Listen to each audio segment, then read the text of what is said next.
এটার অনেকগুলো ভার্সন হওয়া সম্ভব। ধরো আমি যদি বলি সমত্বরণ, অর্থাৎ ত্বরণটা ফিক্সড, সেই ক্ষেত্রে আমাদের ভরবেগের যে ফর্মুলা দাঁড়াবে সেটা হচ্ছে আদি বেগ প্লাস শেষ বেগ ডিভাইডেড বাই 2। এটা তখনই থাকবে যখন ত্বরণটা সমত্বরণ থাকে। এখানে বলছে তুমি যাত্রাপথের প্রথম অর্ধ 40 কিলোমিটার/আওয়ার এবং দ্বিতীয় অর্ধ 60 কিলোমিটার/আওয়ার বেগে গেলে তোমার গড় বেগ, এটা কিন্তু ত্বরণটা বলে। তো এই ফর্মুলা কি থাকবে না? কোনটা অ্যাপ্লাই করতে হবে? এটা কিন্তু সব জায়গায় থাকবে, সমত্বরণ হলেও এটা থাকবে। আচ্ছা ঠিক আছে, যাত্রাপথের প্রথম অর্ধ। এখন দাদা প্রথম অর্ধটা কি সময় নিয়ে? প্রথম অর্ধেক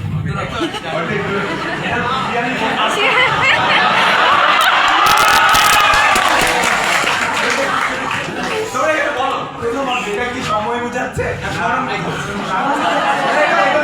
মানে বলা যায় না আমাকে প্রথম 30 মিনিট এত দেরি না,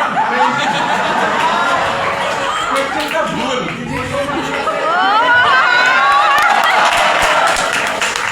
আমাদের সব বলা লাগে না, আমরা অনেক কিছু বুঝে নিতে পারি। আচ্ছা দাদা যেভাবে বলতেছে ওভাবে আমরা চিন্তা করি। তো প্রথম অর্ধ, তাহলে আমি যদি মোট সরণ 2D চিন্তা করি, আমাদের প্রথম যে অর্ধেকটা D, এটা গেছে হচ্ছে 40 কিলোমিটার/আওয়ার, আর সেকেন্ড যেটা সেটাও D, সেটা গেছে হচ্ছে 60 কিলোমিটার/আওয়ার। 40 কিলোমিটার/আওয়ার, 60 কিলোমিটার/আওয়ার।